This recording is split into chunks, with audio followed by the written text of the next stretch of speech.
Good evening and welcome to another of the BGS's Zoom interview series, which is featuring the historians who will be conducting BGS's 2021 and 2022 seminar, field, university, and tour schedule. This evening, we're going to be speaking with Gary Ecelbarger and Scott Patchan, who will be teaming together to do a program on Sheridan Retakes the Valley, which will be conducted in the first week of September of this year. We already have a half a dozen or so people registered for that who are carrying over from last year, and they're in for a treat because Scott Patchan is, without question, the specialist and maybe the smartest guy I know on the 1864 Valley campaign that involved Jubal Early and then David Hunter and Phil Sheridan. But you also have the other expert of the Valley, which is Gary Ecelbarger, who knows more than anybody I know about the 1862 Valley campaign. And between the two of them, they've been working together for decades, and they're their own version of the Civil War and now history detectives, as they have expanded their own interest and coverage out into the Revolutionary War period and even the French and Indian War. Gary is working on a biography of George Washington and has a unique interest in Abraham Lincoln. So we have two folks that are really very well equipped with that. And with that, I'd like to welcome Gary and Scott, and let's go ahead and get started. Habit here, you see in front of you the Lincoln Archives digital project. I think most of you have heard this spiel before, so I'll be brief with it. Karen has been working for more than 20 years over in the National Archives, digitizing and scanning tens of thousands of records, of which she has put a fair number of them online. Here she is with this. If you have not visited the site, I mean, just take a look at it. It's lincolnarchives.org. You can see it's got a lot of different things to it. There's a lot of neat things to look at in there. You can look at scanned newspapers. You can see the range of what she has there. Any number of things. She has podcasts. She has the trials of the Lincoln conspirators. She's got the Dakota Wars, the documents related to the imprisonment of Jefferson Davis and so forth. It's just really a great time that you'll get to spend looking at that and looking at the original documents that are scanned to a very high level. See if you can interpret some of them and read some of them, and you realize how hard it is for guys like Gary and Scott to do the great work that they do, because so many of these documents are faded and the writing is not tremendously good. But it's somebody like Karen who gets these things done. It doesn't cost anything to use this this site, and I commend it to you. Karen does. She, like everybody else, has been hit hard by the COVID and stuff, and she certainly accepts donations. And indeed, I encourage you, if you have the ability to make a donation, to assist her with that. It's well worth the effort, and while she is not a nonprofit and the donations are not tax deductible, you still have the opportunity to pick up a lot of really, really neat things, and I commend it to you. For us, for Blue and Gray, lots of neat stuff on our website as well. And if you haven't been out there, you need to go take a look. You can visit our Facebook page, and with that, you can also scroll down a little bit on that, Karen. You can go to the YouTube. As you look a little farther down, you see right in the middle there, stop there. You see the video archives there. Go ahead and click on that for a second and let them take a quick look. What we have is is well over 100 lectures going back to 1994. Our game plan is to put up 350 lectures online. To access this, you got to be an active member of the Blue and Gray Education Society. You can handle it there. Go there.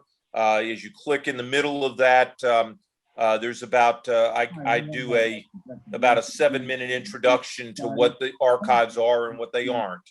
And I do encourage you to take a look at that first. And if it interests you, you will see all sorts of folks. Jim Ogden's in there, Ed Bars, any number of other people. So take a look around, and that one, you got to be a member. Our YouTube channel, you can see all of these things, and they're adding up. So we've got 15, 16, 17 items on YouTube now as well. So as you look at over, give it a look, and hopefully you'll join us.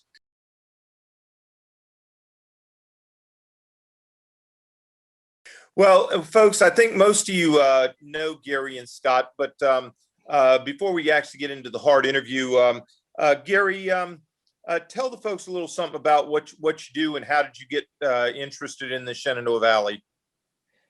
Well, my background is is nutritional biochemistry, which has just about no crossover. So this is all hobby, starting many years ago. In fact, it's kind of funny since we're in April here. So Scott and I actually met at a first meeting of the Bull Run. My first meeting of the Bull Run Civil War Roundtable when I moved to this area in '92, and it was April. So yeah, we're about at our the 29th anniversary there. So he and I were, we both ended up being president of that group, but we talked up our personal interests. And back then it was, I was definitely 62 and he was 62 and 64. So I started doing my research in Wisconsin. Before I fed rats for rat studies, I would read all the Civil War books and started rolling into old newspapers in the Wisconsin State Historical Society archives back then, which was the second best collection to the Library of Congress. And that's how I got interested, for example, in Kernstown. So when I moved to this area, I started doing a little more work with that, and met up with people that had done metal detecting out there. Scott and I both went out at the same time. Jim Tubasing, right, from Ohio. And so we had special access to back then the Hackwood Mansion, right, Scott, when we went out there to see that, and some of the Sandy Ridge areas for the first Battle of Kernstown. And that's how I got started in the Shenandoah Valley back in the early 90s. And Scott, your interest in the Valley? Yeah, I'll just add, yeah, Gary covered a lot there for both of us. You know, I grew up really interested in the Revolutionary War and World War II history. And then in the early 80s, we moved to Virginia, and I went to James Madison University in the Valley, and just seeing all these signs about Jackson's Valley campaign. And, you know, and at one time I was reading a book that was published shortly after the Civil War by George Palm, The Shenandoah Valley in 1864, and was, you know, reading about all these battles, and, you know, and I'm like, oh, there's nothing about them. They're really, you know, Jackson wasn't there, so nobody really cared much about him. So it Sure got me interested into them. And Jeff Wirt's book came out about the same time as that. I was graduating from college, and, you know, just. And that the Winchester to Cedar Creek book, wasn't it? Yeah. Great book. He is a wonderful writer. Yeah. So Scott and I, it grew from there. Yeah. Scott and I have been doing tours now since, what was that, 95, 96, right? So. Yeah, and even sooner if you count a lot of that volunteer stuff we did with, there's another New York monument for you. Well, you know, what's interesting, because when we got started working together, I have seen a few teams of people who kind of became battlefield detectives, and you guys have been your own version of Holmes and Watson over the years, and you know, I had the same thing for years with Parker Hills, and he has that with Terry Winchell, and you know, there are certain combinations in which it really makes sense that you put the two together, because the sum of the parts is far greater than just two. It's 3, 4, and 5, and so every time I've watched you guys come out, I've seen you with your packs of research books in the trunk that are there. If anybody wants to check a reference or something, you guys are just always so well prepared and so well conditioned as to what you all want to do that you're a finely tuned show, and it's fun to watch it, and it's certainly informative. So with that in mind, let's go ahead and get started on this. Scott, how about telling us about the genesis of the 1864 campaign? Well, the 1864 campaign is largely Ulysses S. Grant's brainchild. And, it ebbs and flows along with his vision of what should be going on. And initially, he has out here in command Franz Sigel. And he realized that Sigel was an incompetent general, but he also recognized that he was the German community's golden boy. And it being an election year, the German vote was very important to Abraham Lincoln's chances. So he had to have a somewhat important command. But so Lincoln had Sigel appointed to command the Department of West Virginia, which included Shenandoah Valley. And Grant reasoned that he could hold a leg while someone else did the skinning. Well, he was unable to do that, and the leg kicked when John C. Breckinridge routed Sigel at the Battle of Newmarket. And it always have to announce, that's Sigel lost that battle. Sigel has half his army strung out. His two largest and probably best combat units never even make it to the battlefield, along with his best battery of regular artillery. And by the time his second line of battle is moving forward, his first line of battle has already been routed and is done fighting for the day. So Grant quickly replaces him with David Hunter, who wins the Battle of Piedmont on June 5th, 3 weeks to the day after Newmarket, joins up with forces coming out of West Virginia, raids down into the heart of Virginia to Lynchburg, and is attacking the Confederate fortifications at Lynchburg on the very day that Grant is attacking Lee at Petersburg, when the Petersburg sieges are starting. Hunter, if nothing else, did fantastic service. He forced Robert E. Lee to detach 20% of his effective infantry strength at the very moment that Grant was making his move against Richmond and Petersburg south of the James River. And for that reason, Grant's never too highly critical of him. The irony of that campaign is as they're getting close to Lynchburg, Hunter's chief of staff, David Hunterstrove, their Port de Crayon, some of you may recognize, wrote in his journal that they were talking at headquarters, nothing less save a corps from the Army of Northern Virginia can save Lynchburg from our clutches now. And that's exactly what happened when we sent 10,000 men under Early and Breckinridge from the Army of Northern Virginia there. Now, Lee also sent Early there with a plan. He wanted to stir up the situation. And so when Hunter withdraws back into the mountains of West Virginia to avoid being trapped within Early's interior lines of communication, he raids all the way to Washington, D.C., wins the Battle of Monocacy, wins several battles, Snickers Gap, Barry's Ferry, Ashby's Gap in the rear guard. And then he goes back on the offensive when a lot of the reinforcements leave the valley and routes George Crook on July 24th at Second Kernstown. And then, ironically, if Ulysses S. Grant at about noon on the day that George Crook's about to get shellacked by Early in the valley, he writes back to the War Department, hey, you remember we were talking about having to reorganize that command out there in the valley after the raid on Washington, and then things started happening, and they just kind of put it on the back burner once Early moved away. He said, yeah, we need to get going on that. Ironically, he had no knowledge of Crook's defeat. It would happen a couple hours after that. Crook's defeat would result in the burning of Chambersburg, Pennsylvania at the end of July around the same time as the Burnside Crater fiasco. So if you're President Abraham Lincoln and you're running a re-election campaign that you're going to win this war, August 1st comes around and things don't look very good. Sherman's won a couple of victories in Atlanta, but Atlanta still stands defiantly.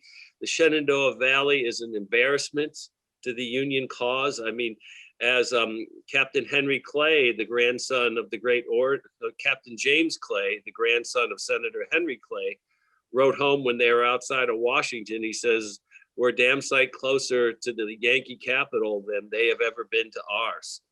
And, that was very true. They did that. It's an embarrassment. In Chambersburg, Pennsylvania, a sizable town is burned to the ground in retaliation for the burning of several homes in the Charlestown, Shepherdstown area in late July by General David Hunter.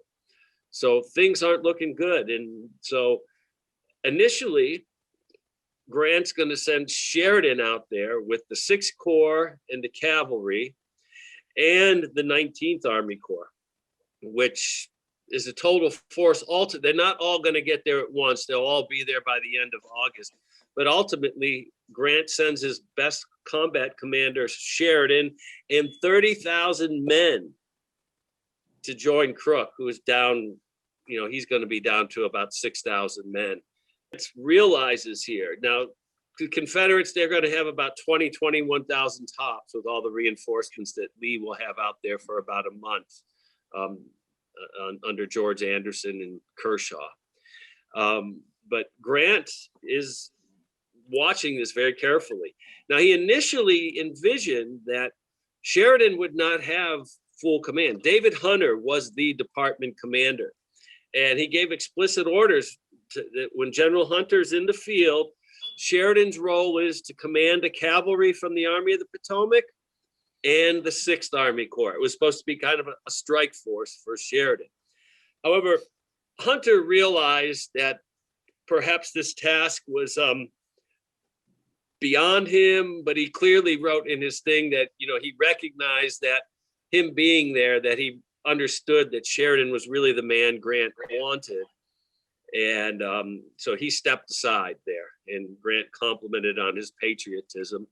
Although I think Sheridan would have been comfortable with if had Hunter remained as kind of like the administrative department head and worried about all that stuff, because suddenly Sheridan has thrust upon his role organizing hospitals, logistics, ammunition, food, uniforms, shoes, all of that stuff. And it was much more than just the combat command that he originally went out there to take. And that gets lost in a lot of the history of this.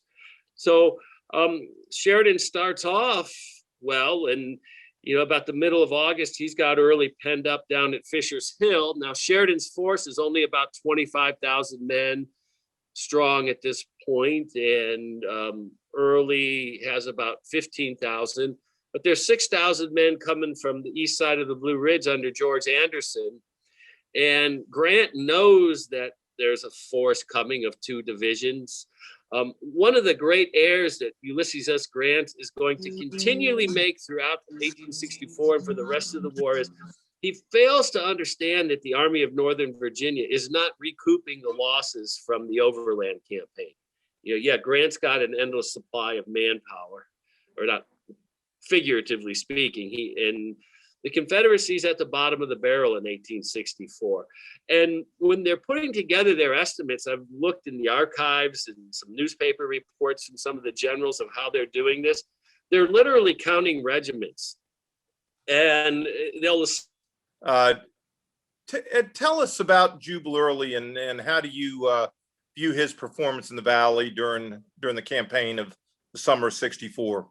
Yeah, okay. Well, on the first question, Scott called me this morning and says, how would I answer a question like that if Len was to ask it? And I filled him in on everything he told you, just letting.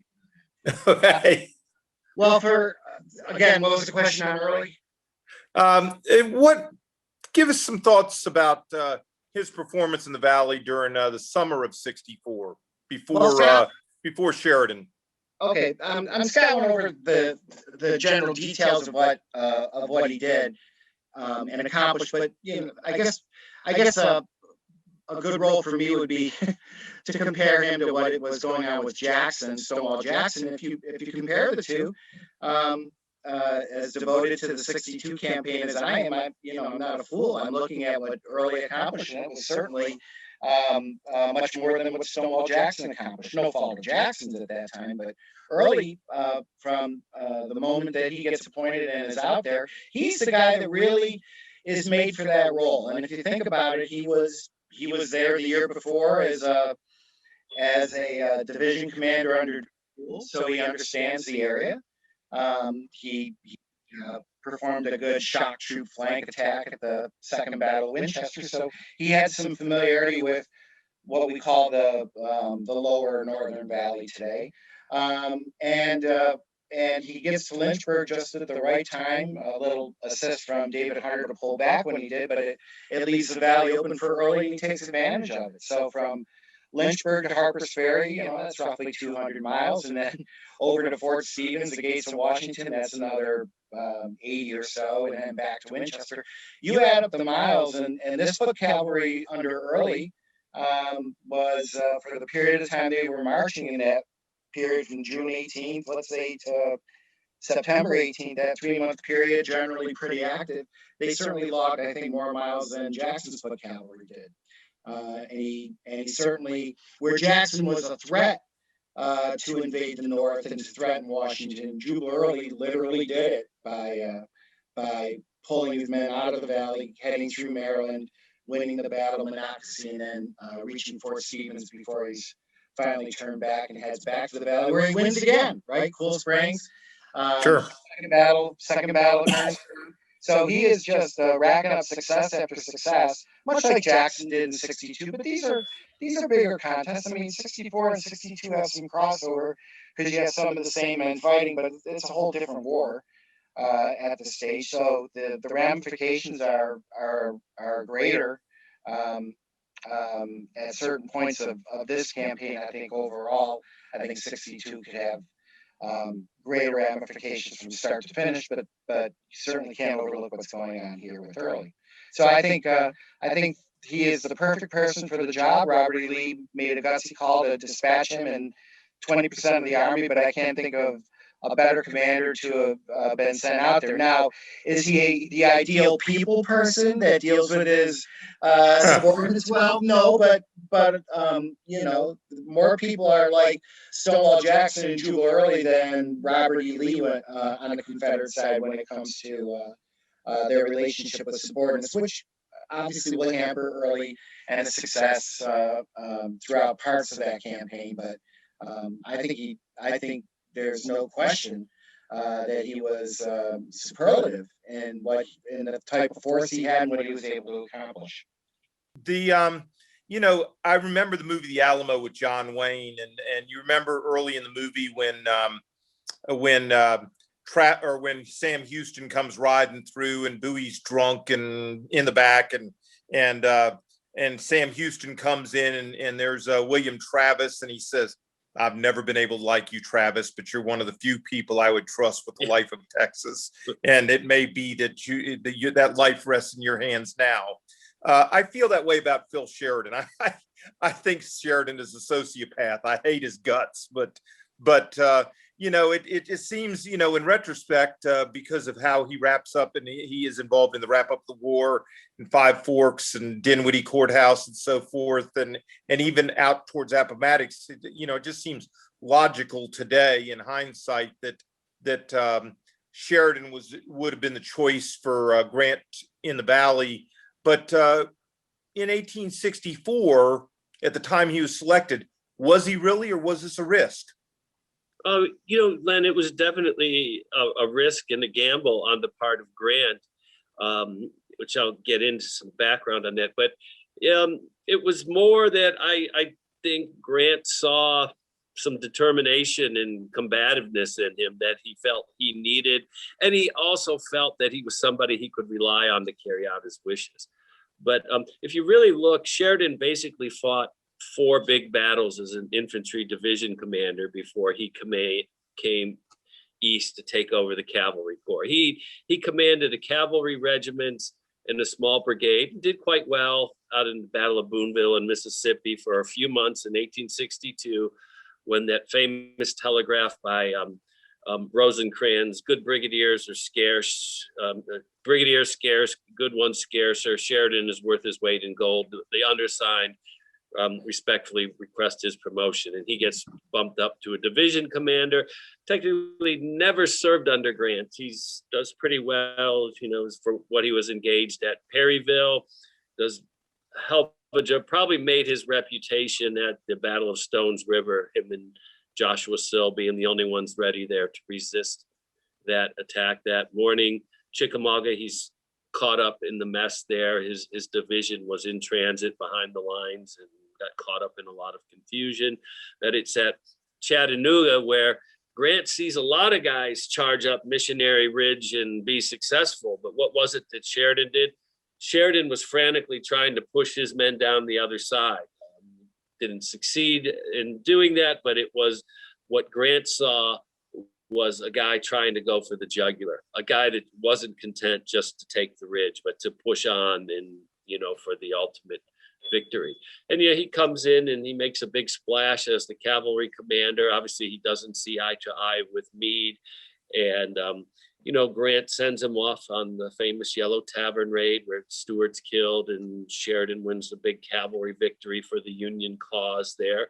But then after that, he's just kind of rather pedestrian, loses the Battle of Trevilian Station, is unable to break through and hook up with Hunter for the Lynchburg campaign, which, I was talking about Grant earlier, was a great failure. Neither of those men, Sheridan or Hunter, really there was no definite plan, and neither knew how to communicate with the other and things. So Grant was really reaching on that. So Sheridan had really, other than his relationship with Grant, it wasn't the conventional move to make in early August of 64. It was, Meade wanted it. I mean, Meade probably wasn't very good at keeping Early from recrossing the Potomac River again, but Hancock wanted it. But Hancock, there was some talk of him, but Hancock was spent by this point. And I think Sheridan went with his gut and the guy that he felt he could rely upon to carry out his wishes in the Shenandoah Valley. Yeah, I think in given the devil is due, I think that Sheridan, you would want him in a dogfight.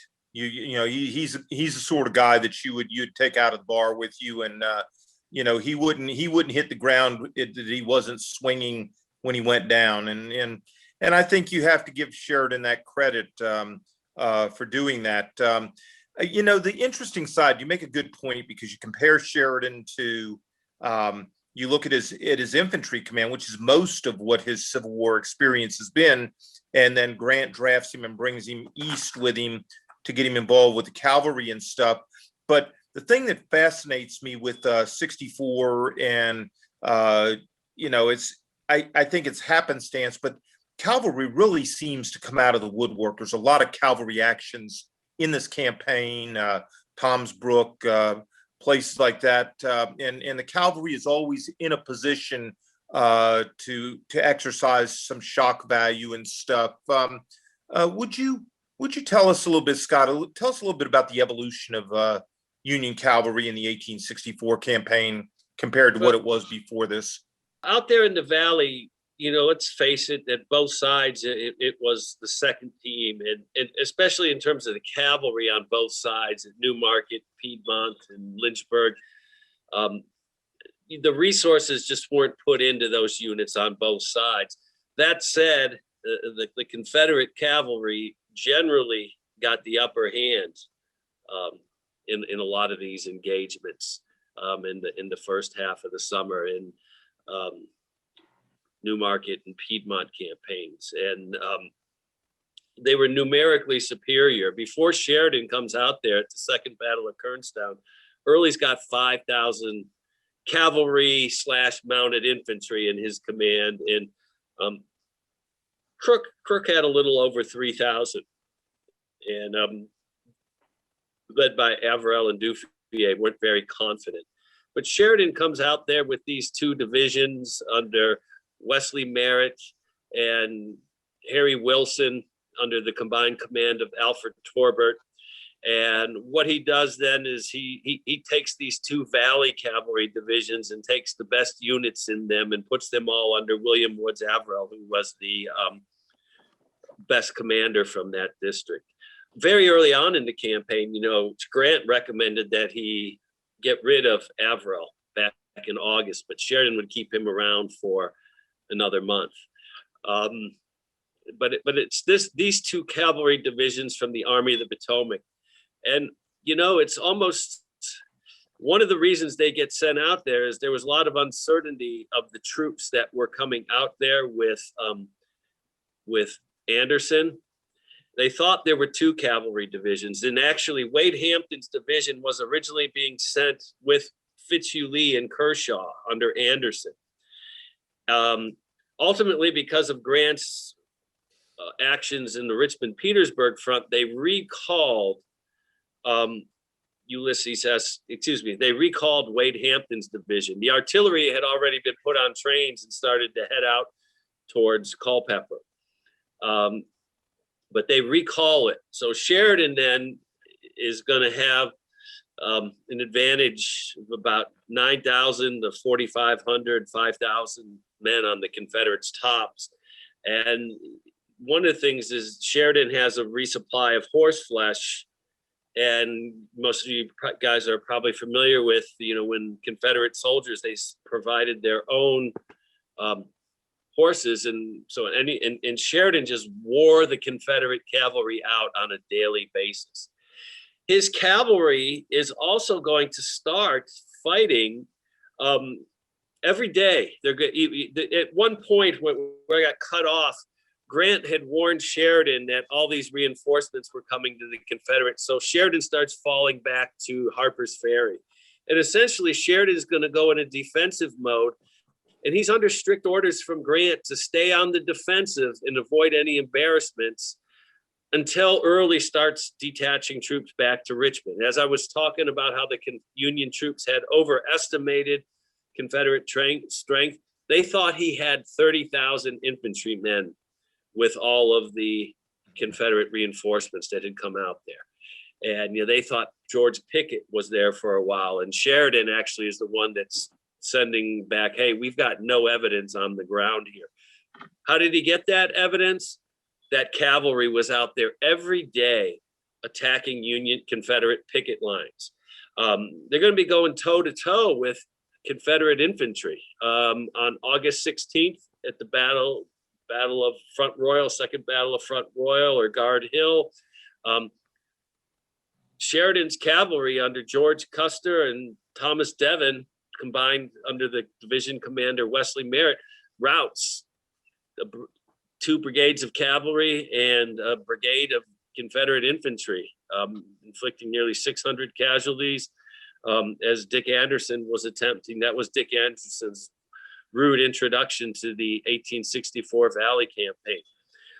Later on, for several weeks, the two sides will be facing off with the Opequon Creek being the dividing line, with Early's armies centered around Winchester and Sheridan 9 miles to the east at Berryville. And Union cavalry is going to be breaking through the lines, capturing scores of prisoners. And every day, Early's having to send out a brigade of infantry that his cavalrymen just could no longer hold off. 2 days in particular, one around Winchester and another around Charlestown, they capture South Carolina regiments intact from Joe Kershaw's division. And the Confederates, this is going to turn into kind of a rope-a-dope for Sheridan, because the Union cavalry for 2 weeks leading up to the Third Battle of Winchester was so active along Opequon Creek that when the battle actually starts on September 19th, some of the Confederates around Winchester actually thought that, this was just the same thing. Stephen D. Ramseur was telling Fitzhugh Lee, let's counterattack them. Let's drive them out of here. And Fitzhugh Lee notices the force is a little heavier and sees dust clouds in the distance and says, I think maybe we ought to wait and see what's what before we move out. Of course, that was Sheridan's entire army coming onto the battlefield there. Rather prudent move on the part of Fitz-Lee. But this cavalry then, has become adept at fighting against the Confederate infantry. I have to mention too, in one of these engagements, it's the first time an entire U.S. Army division goes into battle under Harry Wilson, entirely armed with Spencer repeating rifles. And a lot of firepower. Get a lot of the firepower there. And so you're going to have Sheridan, who, by the way, his most epic moments in the campaign as a commander are not going to come in interactions with the cavalry. It's going to be the same devil that fought in the forest at Stones River that was out there. That one onlooking general said it looked as if Father Tracy was giving him a fresh set of indulgences every 5 minutes. He was cussing so much out there. And at all of his epic moments in the Valley campaign is out there. But I think the real thing then is at the Battle of Third Winchester, and he's done this on a smaller scale in some of his reconnaissance force, is where he integrates the cavalry into the main battle plan. It's not merely scouting, and yes, he is using them to scout out the situation and report back, but he integrates them as a combat arm right along with the infantry, and it reaps enormous dividends for him at the battles of at Cedar Creek, at Third Winchester. And Cedar Creek is to a less extent, and we'll talk more about that later. Gary, I was when you were reflecting on Early and you were comparing him with Jackson and so forth. I think probably one of the great Jackson and so forth. I think one of, excuse me. What I think really impressed me most, I think you have this opportunity to sit back, and because you're a master of the 62 campaign, when you and Scott work this together and you're looking at the 64 campaign, you have kind of this ability to sit out kind of back a little bit and say, I looked at this. Tell me, in your opinion, you've done a lot of things with Scott out here in this campaign. What do you think was the pivotal moment of the 64 campaign? Let's put it this way. I'll answer it two ways. If you're going to say pivotal moment of the tactics in the campaign, it's going to probably be when the momentum changes in the Third Battle of Winchester, because from that point on, the campaign turns from a Confederate domination of the Valley to a Union domination. But I'm going to answer it a different way. And Karen better be plugging her ears here. The pivotal moment was when Grant took over this thing from Abraham Lincoln. And when I think of Abraham Lincoln, and I've written about Abraham Lincoln, and as some people would know, and I always look at him during the Civil War. I separate war president from commander in chief. And when I think of war president, I think of the 17-plank Republican platform, and that's accomplishing all the things that are supposed to be accomplished, whether there's a war going on or not. The Transcontinental Railroad, the Homestead Act, all the stuff that occurred during the war. And of course, when you got a stacked Congress working in your favor for that, you get those kind of things pushed through. But as a commander in chief, I don't rate Lincoln very high in that role. I'm a bigger fan of what I say Lincoln before the beard, before he's elected, than I think he just makes a ton of mistakes both in 62 and 64. So what you're seeing in 1864, and I've always used this line because Mark Twain said it. He said history doesn't really repeat itself, but it does tend to rhyme. And that's what you have in 64. You have three disparate Union commands without a unified commander, and they're getting rolled over in both campaigns, right? So in 62, it was, it was McDowell and Banks and Shields and Fremont. Well, McDowell and Shields were kind of working together there, but it's Shields, Banks, and Fremont. And in 64, it's Hunter, and it's Wright, and it's Crook, it's going to be Crook, and they're all, and none of them have a united commander. And Lincoln had never figured that out. That Valley had been his bugaboo since 62. And it's kind of ironic because his father was born near Harrisonburg. So it's just kind of interesting that this tends to be his biggest problem. And he really is the cause of his own problems. We talked about all the simultaneous movements that were supposed to occur in 1864, and there was a Fifth Army, remember, the Red River Campaign. And, Grant, you can just picture Grant shaking his head because he has given Lincoln a list of people to command these departments. And who does Lincoln choose? He chooses Nathaniel Banks. He chooses Franz Sigel. He chooses Ben Butler. And this notion that that the need for the propaganda wing of these kind of commanders, well, that was all well and good in 62, but in 64, you need proven commanders out there that are going to win these battles for you. And that's obviously with those three, the beast bottled up on the James, Banks turned around in Red River, and by Richard Taylor again, who did this to him in the Valley, and Sigel, as Scott already mentioned, it's just a catastrophe. And even one of the people Lincoln was actually considering, although he wasn't speaking about this too loudly, of running the Valley campaign was for political reasons, to keep his future opponent from being a thorn in the side, was George McClellan, of all people. So these are the kind of things Lincoln's thinking about. So when Grant, the pivotal moment is when Grant takes over from that and tells Sheridan, you're going to answer to me. You're not going to listen to Stanton. You're not going to listen to Lincoln. You're going to answer to me. I'm the one in charge, but it's your campaign. And that to me is the pivotal moment, because once it's out of Lincoln's hands, it'll turn into a victory because it's a unified command, which was Grant's idea in the first place. I think you're spot on. I think it's a great point. Scott, the most dramatic moment of the Valley campaign, of course, is Sheridan's ride to recoup the routed Union Army at Cedar Creek, and that it's romantic in its own right, but more important than that, and I think Gary has hit the nail on the head with this. When we talk about it, you got to talk about what's the real impact, and I'd like to know, what do you think the real effect of Sheridan's ride is at Cedar Creek? I think what you got to look at is, what did it symbolize, and why did it have the impact that it did? And we've got to go back to the genesis of this command. You had all the troops, Army of West Virginia troops, who had been out there and had been up and down the valley. Many of them in 62 and 63 and 64 had seen defeat under a myriad of commanders. They did not have a lot of faith left in anybody.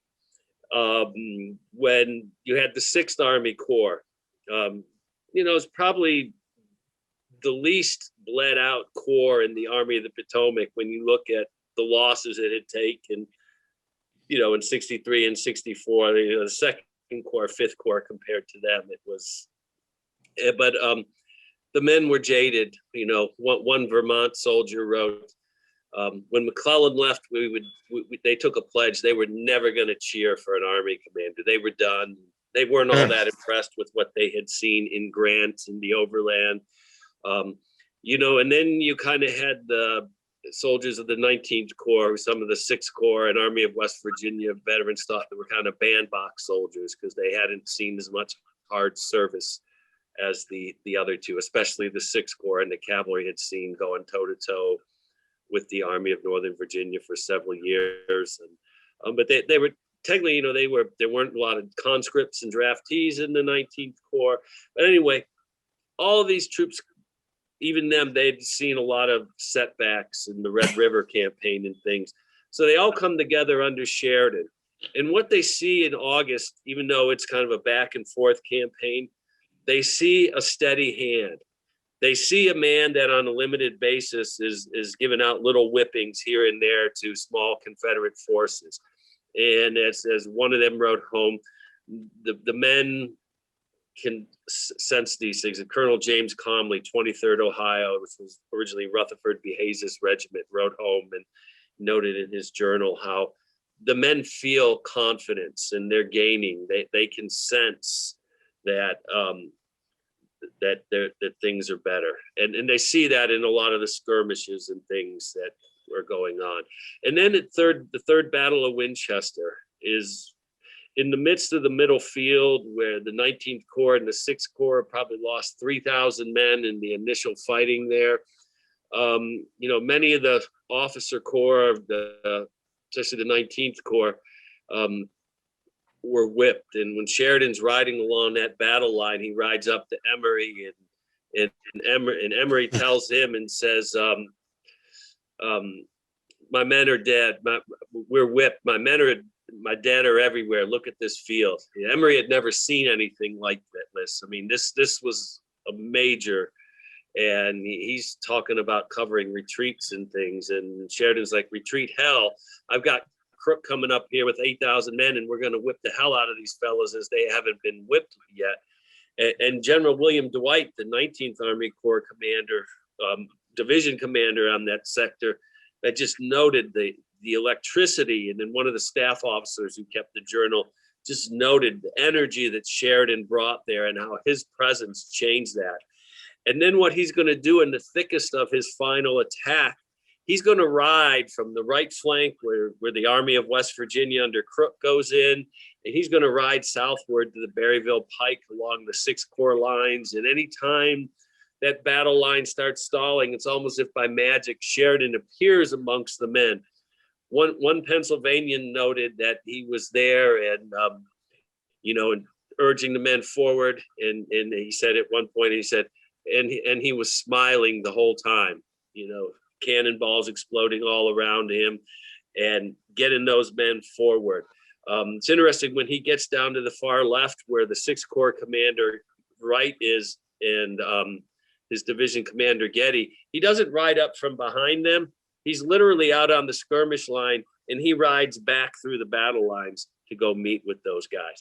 So that was really impressive that your Army commander was out that far to the front in the midst of the largest and bloodiest battle ever fought in the Shenandoah Valley. And the men had seen this. And then you're going to have the Battle of Fisher's Hill. And again, Sheridan's out there, very prominent, again, amongst the infantrymen especially.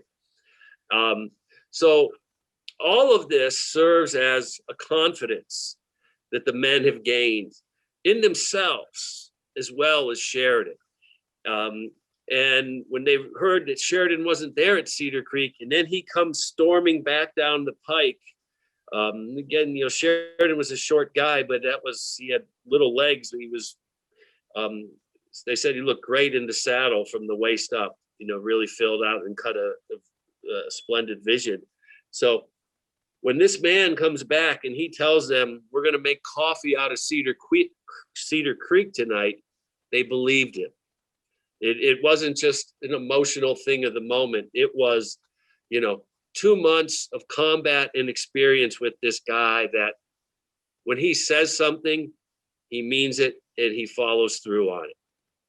And That's what happened at Cedar Creek. It was a culmination of the confidence that he had instilled in that army and that the men had reciprocated to him on those fields along the Valley Pike. Gary, I've known you for a lot of years, and we've had a lot of chit chats and stuff. I think the thing I've always found fascinating about you is that you've written a lot of books. You've written Logan. You're writing on Washington. You're doing a lot of other things. You're the kind of guy that likes to look behind the closed door, and you look at the as Paul Harvey would say, the rest of the story. And so just in your experiences and stuff, and I know you sit back and you're kind of in this campaign, you're kind of Scott's Huckleberry because he's a specialist in 64. But as you sit back there and look at the things that you want to grasp out of that and the things that reward you, tell me about an unsung hero that you have seen in this campaign that probably nobody on this call knows much about. Well, I'll choose one just for redemption that you have heard of, and that would be Crook. As Scott mentioned, he was embarrassed, and which really was a Union catastrophe at Second Kernstown, and I think the redemption will occur at Fisher's Hill, and it is such a neat battlefield when we actually explore it, and to know that they were actually looking for this classic flank roll up, and Crook, we'll follow Crook's line of march and get them right on Little North Mountain and take it from there. It's just really neat to see that classic infantry flank attack in motion as we'll see on that field. So I think that was pretty special as an unsung commander, particularly in the wake of what happened at the Second Kernstown. I should add, for those that know the Geronimo story, Fisher's Hill isn't far from Woodstock, and probably while the battle was waging, a teenager in Woodstock named Charles Gatewood is probably hanging out there, and his father had actually fought in the 33rd Virginia, and I think was still serving in 64. So you see all of those post-war connections there. And on the Confederate side, we'll go back to the Battle of Fisher's Hill.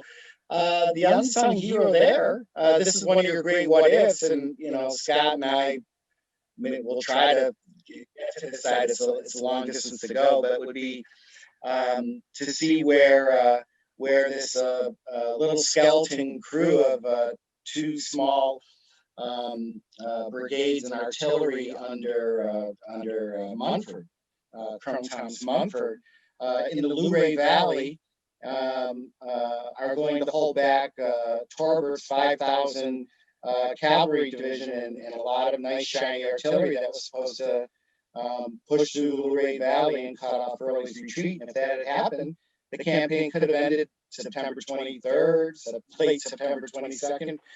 Who knows, probably September 23rd or September 24th. But they did hold him off. And so the Munford story makes him an unsung hero in my book. And then let me add another one. We always talk about Rebecca Wright, and you're going to hear more about her on the tour, giving Sheridan the necessary information that he needed. There is another Rebecca. We know her as Fanny, and that's John Gordon's wife. And I just think it's a symbolic moment when, during the rout of the Confederate troops, including Gordon's division at the Third Battle of Winchester, she is out on the streets of Winchester. One account actually has her with the division flag. I don't know if that's true or not, but she definitely, by different attestation of a number of sources, is out there trying to rally these routed men. It was very meaningful to her. What she was watching was the Confederacy dying right in front of her eyes.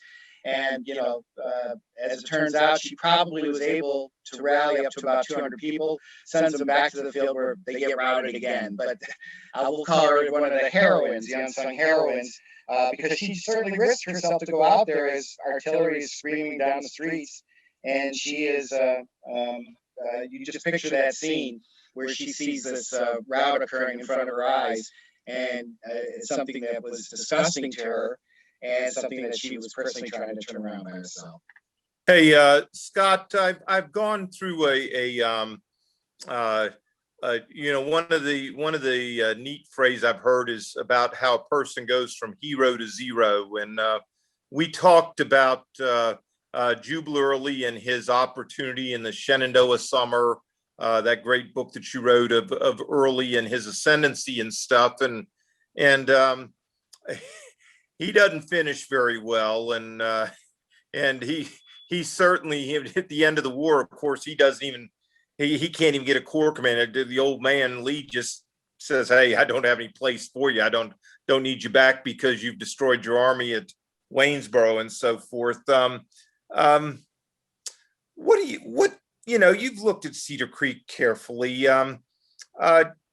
Did Early really screw that up? And Gordon made some claims that Early had some opportunities that if he'd just paid attention, that he'd have won a decisive battle.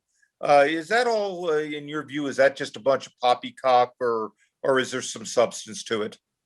Well, first of all, if poppycock would describe the way John Gordon wrote about it, that was published in 1904, long after most of the other participants had passed and could no longer refute it. Another unfortunate thing with the historiography of this is a lot of so-called after-action reports surfaced in the 1880s and 1890s and typescripts, and but they all seem to be partisan in one direction or the other. So you sense that there's been some altering of what the official record may have been many years before. But Gordon has this line where at Cedar Creek that as the Confederate Army is ready to wipe away the last vestiges of Union resistance, Early says, "Oh, that's enough glory for one day," and I'm just. Right before he shuts down the offensive operations, ostensibly because why did he shut down the operations? Well, because Gordon had led the attack to that point. And so, he wanted to put a stop to Gordon's success. And the reality is the situation that army fought from about 5:30 to 10 o'clock. Was that about 5 hours almost? And that's after they marched all nights up mountains, across cold rivers. So that they were going since 8 o'clock. That they had been going nonstop without any meals, 14 hours there, and including 4.5 hours of grueling combat. And Early's army had no more than 10 to 12,000 men. Sheridan had twice that many infantry plus 7,000 cavalry out there. So you got to look at that from the big picture. There's physical limitations. And so Early's commands, the brigades, we know that brigades and divisions were all mixed up. I would go, we don't have a lot of detailed records, but imagine what's going on at the regimental levels too. There's probably a lot of troops all over. And, they one of the things that gets lost there's a lot of talk about a stand of Getty's division, but what people don't actually realize is the Sixth Corps talks as if Getty just fell back on his own, but actually Getty was attacked by a Confederate brigade on his right flank and rear. That's what forced him to fall back from that position. So, and at that point, the Confederates have to regroup. It's about 5 hours of combat straight there. And they've got to regroup. Gordon would have you think that the fatal halt occurs at 10 o'clock in the morning right there, when really that halt there was a necessary halt to rest the men, reorganize the men so they could make another push in there. Now, I think Early's big mistake that he made is that he did not have his cavalry concentrated. He should have had them concentrated on the Valley Pike. And once he gains the Valley Pike, sends his cavalry storming up to seize the Valley Pike, because the Sixth Corps and the Union cavalry then are going to seize the Valley Pike north of Middletown and use that to rally on. Early did have the possibility of continually holding that pike and continually outflanking the Union troops there. But again, it gets down there though, when Sheridan returns and he does start to push forward, and this is where historian Ted Marr, who wrote the definitive history on the battle, if there was a fatal halt, it's there in the afternoon where Early pushes up and realizes that Sheridan's whole army has been reformed as in a solid line of battle. And instead of pulling back to maybe withdrawing from the battlefield, but taking 32 Union cannons with you and 1,500 prisoners and leaving Sheridan's army with 2 black eyes and a bloody nose, and you fall back to Fisher's Hill, Sheridan's army's been severely damaged in there, and Early had relatively few losses that morning. So there was opportunities for Early to have ended that. Now, at that point, when Early's fatal decision there, when he decides that, it's no longer possible for me to push forward, but he leaves that army out there in that exposed condition. As Sheridan, Gordon's on the left flank and he can see Custer's cavalry gathering off in the distance. they could see the Union infantrymen streaming back into the lines of battle. They knew it was not going to be a good outcome for them at that point.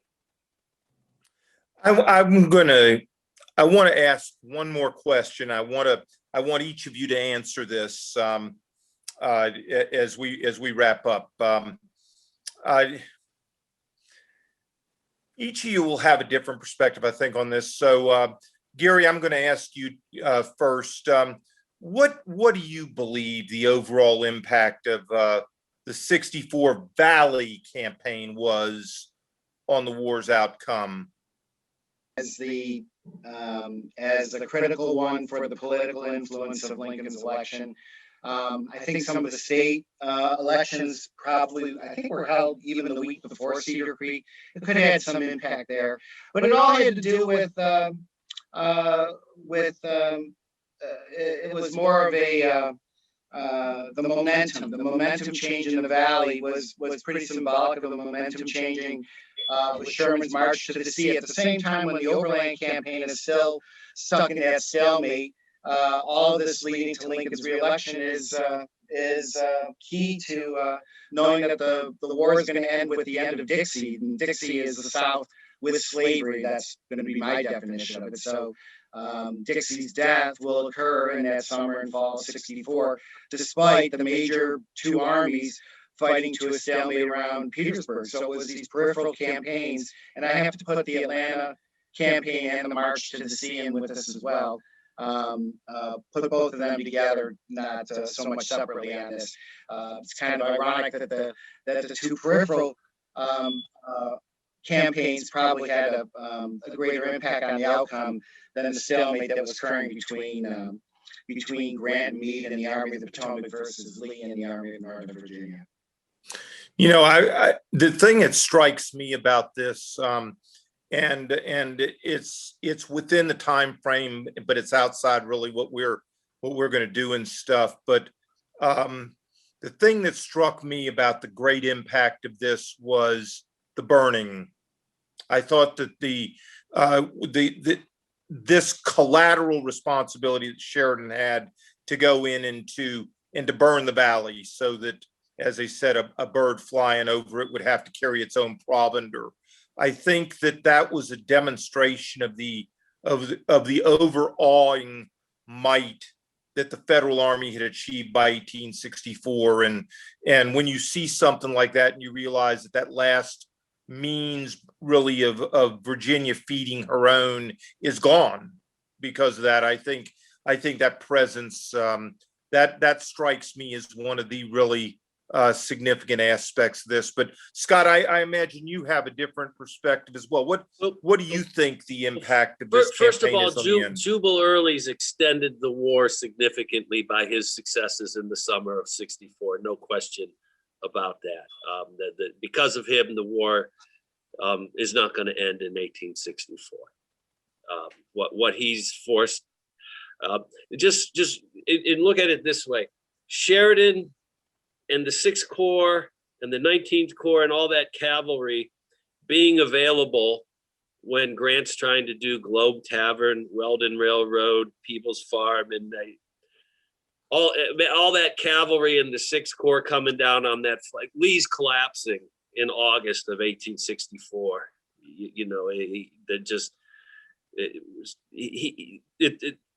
Early, what people view Early, the criticism of him is because he's out there, he's not playing a winning hand.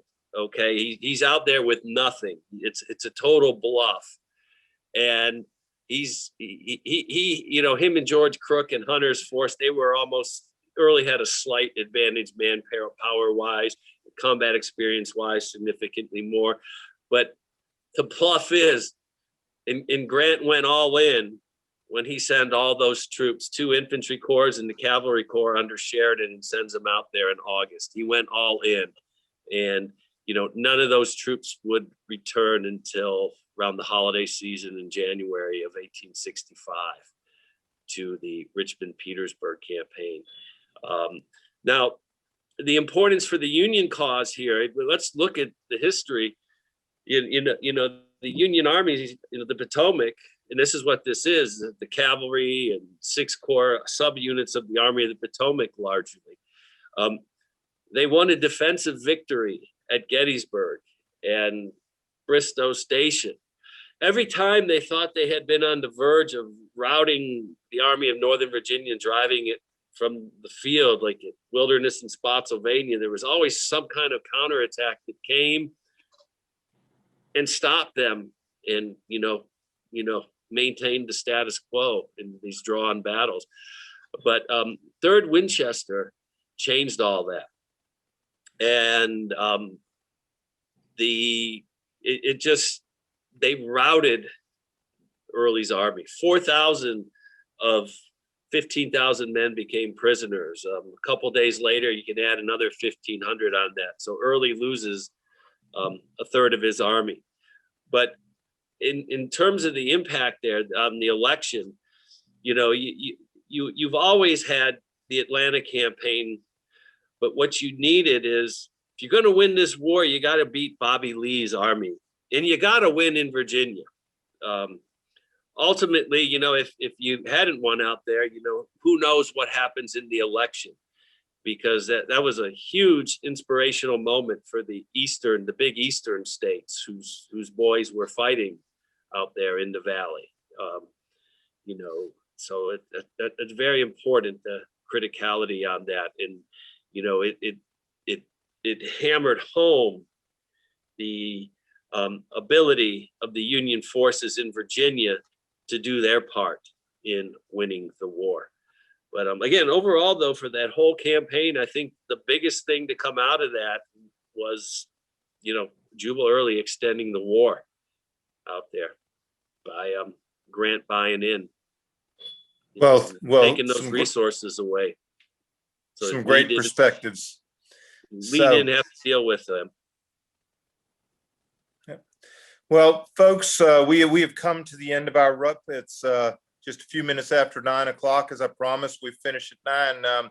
We've got a great program coming in September. I want to thank you guys for joining us. You'll get an opportunity to see this in September or in August. You'll also have an opportunity to see Grierson's Raid for the first time. So a lot of neat things with Cavalry going on, and I hope you'll join us. Gary, Scott, you gave me a hard start for a few minutes. I wasn't sure you were going to get here, but delighted you did. It was well worth the wait, and a good program. Thank you all for doing this, and I wish you all good night. Thank you so much. All right. Bye-bye. Hey,